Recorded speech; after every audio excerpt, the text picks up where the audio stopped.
اللهم بك أصبحنا وبك أمسينا وبك نحيا وبك نموت وإليك النشور.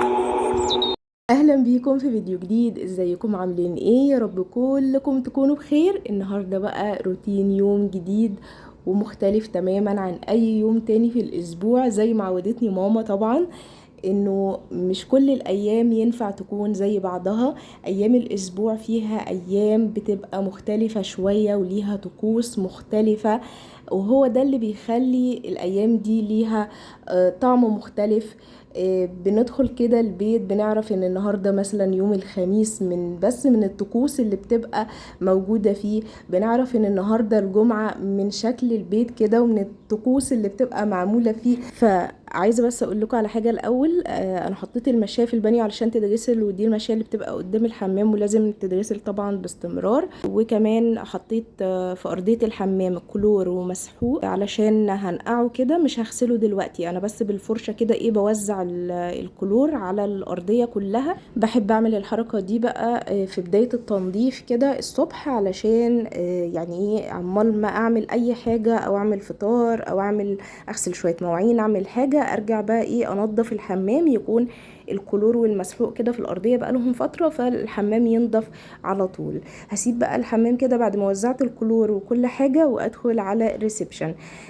بصوا الدوشه اللي الولاد عاملينها دي ده عادي، يعني انا بالنسبه لي ده كده عادي. في ناس مش بتحب كده، بس انا بالنسبه لي عادي، لانه انتي مثلا انا مش عايزه ولادي يفضلوا ماسكين الموبايلات، مثلا عايزاهم ان هم يلعبوا، فاكيد يعني هيقعدوا يلعبوا فالدنيا هتتبهدل. فده بالنسبه لي افضل بكتير من انه يمسكوا الموبايلات يبهدلوا الدنيا، مش مشكله.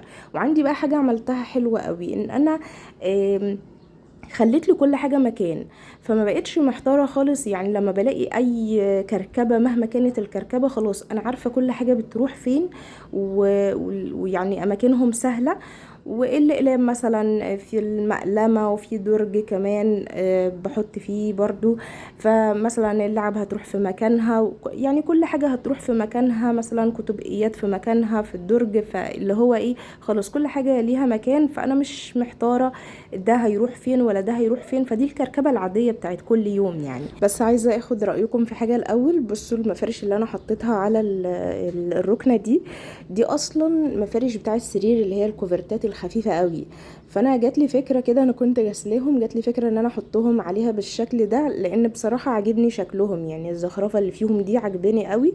فقلت احط الاتنين دول كده احسن، ايه لان انا كنت في الشتاء حاطه الدفايات، وطبعا ايه انتوا عارفين ان انا شاريه قماشة الكفر وما عملتهاش، وبفكر بصراحة ما اعملهاش، لان ايه مش عارفة يعني ايه مش داخلة دماغي قوي. هي لونها نفس لون الركنة، بس يعني الرصاصي اللي هو ايه ده جري، التانية رصاصي. انتوا عارفين الرصاصي اللي هو بتاع المدرسة اللي بيلبسوه في المدرسة ده. المهم يعني ايه هبوريها لكم كده وهشوف لسه. لان كمان اللي مقلقني منها ان انا حاسة ان هي هتتزحلق من على الركنة ومشيتها مش ثابتة قوي. تعالوا بقى ندخل في فيديو النهاردة ونصايح ماما الجزء التاني. طبعا الجزء الأول عجبكم جدا، فتعالوا بقى النهاردة في نصايح برضو حلوة جدا. وهيبقى رد برضو على تعليق من مشتركة كانت بتقول انضف الحمام الصبح ولا اسيبه لاخر اليوم. لان طبعا عارفين ايه انه الولاد هيقوموا وهيبهدلوا الدنيا، طب ما اسيبه للاخر خالص بعد ما اخلص شغل البيت خالص. في برضو واحدة تانية تقول لا انا بسيبه اخر حاجة خالص بعد ما انضف المطبخ اخر اليوم وبعدين انضف الحمام. وفي مثلا واحدة تقول لك طب انا هكنس الشقة الصبح، طب ما هي الولاد هيقوموا وهيلعبوا وهيبهدلوا الدنيا تاني. طيب رأي ماما في الموضوع ده كانت بتقول لنا لا، اعملوا الحاجة اللي بتتعمل الصبح بتنفد تمام وبتخلص وبننساها. ازاي بقى؟ انا طبعا كل حاجة انا اتعلمتها من ماما انا عملت عكسها وندمت ورجعت تاني اعمل زي ما هي كانت بتقول. بمعنى ايه؟ بمعنى مثلا ان انا كنت ااجل كنس الشقه، اقول لا اخر اليوم علشان الولاد هيقوموا هيبهدلوا الدنيا، فاجي اخر اليوم الاقي بقى بهدله على بهدله، فالدنيا بتبقى مبهدله خالص. عايزه كمان اقول الاخت اللي قالت لي انت فرش بيتك كتير، عايزه بس اقول لكم على حاجه. الفرشه اللي في النص دي اللي هي السودا دي، انا قلت لكم في فيديو قبل كده ان انا حطيتها علشان تقلل من بهدله الفرش عندي، السجاد فاتح تمام، فدي الولاد بيقعدوا مثلا يلعبوا فيها. كمان لما يكون عندك اطفال ما ينفعش ان انت تسيبي مساحات فاضيه كتير في السيراميك، ده بيبهدل الدنيا. شويه عصير بيتدلقوا بياخدوا برجليهم الحاجه، فالدنيا بتتبهدل. عارفه كانك مثلا، عارفه لما المطبخ كده ما تكونيش فرشاه فيبهدل لك باقي الشقه، حد يدخل المطبخ فياخد برجليه الحاجه لبره مثلا او كده، فبرضو المساحه الفاضيه بتبقى في الشقه لو عيل وقع حاجه او كده فالدنيا بتتبهدل. فعايزه اقول لكم يعني انا بعمل في بيتي المناسب ليا، ووجود اطفال في البيت او كده بيخليكي برضو بتهتمي اكتر ان البيت يكون عملي ومناسب ليهم ومريح للبيت كله، غير ان انتي تكوني بتفكري في الشكل وبس. تمام. المساحات الفاضيه في السيراميك بتبقى شكلها حلو. انا برضو عندي مساحات فاضيه كتير، بس المساحه دي بالذات لما كنت سايباها فاضيه كانت عامله لي مشاكل، يعني كان بيبقى فيها بهدله كتير اللي هو بين السجادتين دول. نرجع تاني بقى لموضوعنا والحاجة اللي بتتعمل الصبح. عايزة اقولك انتي مثلا كنست الشقة الصبح، فلما الولاد بيقوموا بقى ويلعبوا ويرموا شوية لعب بيبقى في فرق كبير، بيبقى باين ان البيت نظيف لكن في شوية لعب هتتلم وخلاص، غير ان الصالة اصلا ما تنضفتش خالص. انا بقول لكم الكلام ده لان انا جربت ان انا اعمل كده، وكنت بلاقي الدنيا خلاص مبهدلة اخر اليوم، وممكن اصلا مفضاش اخر اليوم ان انا خلاص اعمل حاجة تاني، فالدنيا تفضل مبهدلة. فما ينفعش، لان انا كنت مثلا او كلنا لما بندخل المطبخ بياكل الوقت، فبتلاقي نفسك خلاص ما عندكيش طاقة ان انت تعملي حاجة تاني في البيت. فالافضل ان انا اعمل الصبح احسن. طيب الحمام كله اعملي كله الصبح. الحمام انا برضو كنت بسيبه لاخر اليوم، ببص الاقي احيانا الوقت ما بيفضاش، طاقتي خلصت مش قادره خلاص تعبت، انسى اللي هو اكسل. تمام. فلو اتعمل الصبح كمان وانت بتنضفي الصبح وهم لسه نايمين مفيش مشكله. في فرق بين مثلا المطبخ خلاص نظيف فهم دخلوا طرطش شويه ميه الحمام اتنشف، ممكن شويه الميه دول ينشفوا لوحدهم اصلا من غير حاجه، يعني من غير ما تنشفيهم. فاللي هو بس الحمام النظيف انت نظفتيه بالصابون والسلك والكلور الكلام ده، فهو نظف. طرطش حبه ميه بقى منهم لما دخلوا ولا حد اتوضى او كده عادي، كده كده انت حتى لو نظفتيه بالليل برضو بعدها مفيش 5 دقايق وهيدخلوا برضو مفيش مشكله. فاللي تقدري تعمليه الصبح اعمليه الصبح. هنا بقى كنت خلصت خلاص، خلاص فطرنا وروقت الشقة وعملت كل اللي ورايا. بغسل شوية الأطباق دول، شوية الحاجات البلاستيكات وكده، كان في حاجات يعني في التلاجة مثلا ومكان الفطار والكلام ده، فقلت اغسلهم وانا بسلق الكرنب بتاعي. طبعا النهارده الخميس، ومن طقوس يوم الخميس في بيت بابا ان احنا كنا كل خميس لازم نعمل محشي، صيف وشتاء بقى كله لازم نعمل محشي. المهم طبعا انا لما اتجوزت بقى هقول لكم بقى، انا قلت لكم ان كل حاجه بقيت اعمل عكسها، فقلت لا ما عنديش بقى خميس وجمعة وسبت والكلام ده، انا على طول هنضف بيتي وعلى طول يعني اللي هو مش هربط نفسي بروتين ومواعيد والكلام ده يعني. فعملت بقى، عملت نفسي نصحى خالص وبقيت بقى بروق على طول ونضف على طول واعمل اكل على طول ومفيش اي مشكلة. ببص بقى لقيت نفسي الايام كلها زي بعضها، بقيت بنسى اصلا النهارده السبت ولا النهارده الحد ولا النهارده الجمعه ولا النهارده بالظبط. يوم الجمعه زيه زي اي يوم. فبقيت انا حسيت بملل، ده لا انا ماما كانت عامله لنا يعني حاجات غير كده خالص. البيت كان يعني البيت نفسه لما تدخليه يوم الخميس كده تعرفي ان النهارده الخميس. البيت يوم الجمعة بيبقى مختلف. احنا الناس كان مثلا عندها عيدين في السنة، احنا عندنا ما شاء الله كل اسبوع الحمد لله عيد، اللي هو يوم الجمعة عيد عندنا. يوم الخميس ده كان البيت بيتقلب فيه فوقاني تحتاني، وكل حاجة بتتعمل في البيت، ونعمل المحشي ونعمل أكل تاني يوم كمان. نعمل مثلا حلتين محشي كبار لليومين، علشان يوم الجمعة ده ما بنعملش فيه أي حاجة، ما بندخلش المطبخ، ما بنقفش نطبخ ولا الكلام ده، والبيت يكون نظيف. وعارفين يوم العيد كده لما تصحي البيت كله نظيف، ويعني كل حاجة كده معمولة وكل حاجة وبابا بقى اجازة من الشغل، والفطار بقى الفطار يبقى مميز شوية يوم الجمعة والكلام ده. فكان طقوس يوم الجمعة جميلة. ويوم الخميس كنا بنتعب شوية، بس كنا عارفة تنظيفة العيد عاملين زيها كده، اللي هو ايه، كل حاجة بتتعمل يوم الخميس. فالمهم رجعت تاني قلت لا، انا نفسي في يوم الخميس بتاع ماما اللي كانت عاملاه لنا. فبدأت بقى رجعت تاني اقول ايه، لا انا عايزة اعمل زي ماما كانت بتعمل. فبقيت يوم الخميس اعمل في البيت المحشي، واحب ان انا اروق البيت حتى لو ترويقه. برضو بصوا، برضو انا قلت لكم في بدايه الفيديو ايه، كل بيت، ومش عارفه قلت لكم ولا لا، بس كل بيت وله ظروف مختلفه. احنا كنا بنات في البيت، تمام.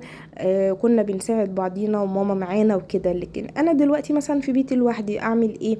فبدأت ان انا اشوف المناسب ليا ولظروفي. فمثلا انضف البيت يوم الاربع وامسحه يبقى رايق ونضيف، ويوم الخميس مثلا اعمل المحشي والغسيل يتقسم على اليومين، او لو انا هغسل على الغسالة النص اغسل يوم الاربع وانا بروق في الشقة، بس يوم الخميس يكون كل حاجة خلصانة.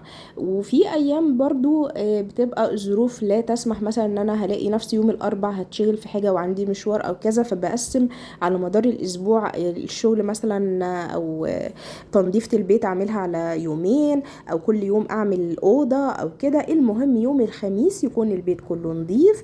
لو ناقصني حاجة يوم الخميس ما تعملتش في خلال الاسبوع بعملها، واعمل المحشي بتاعي. والنهاردة كمان عاملة محشي ليومين، وانا بحب اعمل المحشي ليومين ل3 ايام كده. احنا بنحب المحشي اصلا. هنا بقى البتنجان انا كنت بديله شطفة، هو كان اتغسل قبل كده بس اديتله شطفة علشان هو كان يعني بقاله يجي نص ساعة مكشوف او كده، فقلت اديله شطفة تحت المية كمان. وبدأت ان انا احشيه.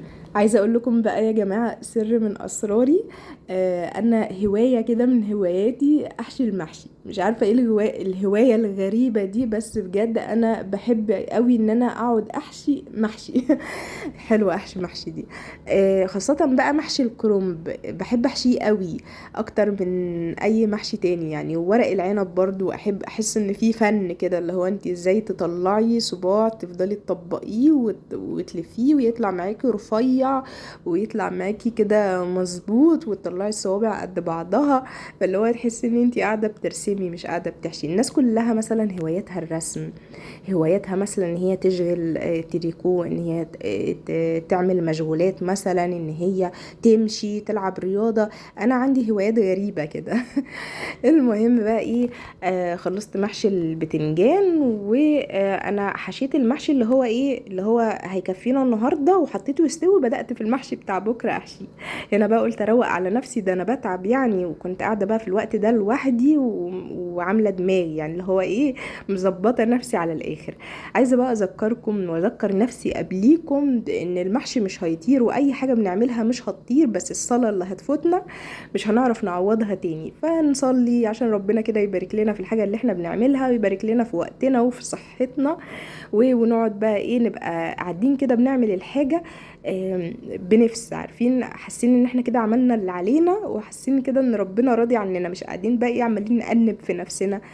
ف قلت بقى ايه، انا بصراحه ما كنتش يعني في الفيديو، ما كنتش محتوى الفيديو نفسه لما كنت عاملاه ما كنتش حاطه فيه ان انا هصور المقطع ده.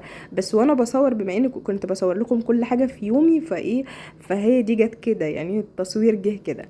المهم قعدت بقى ايه احشي المحشي، هوايتي المفضله.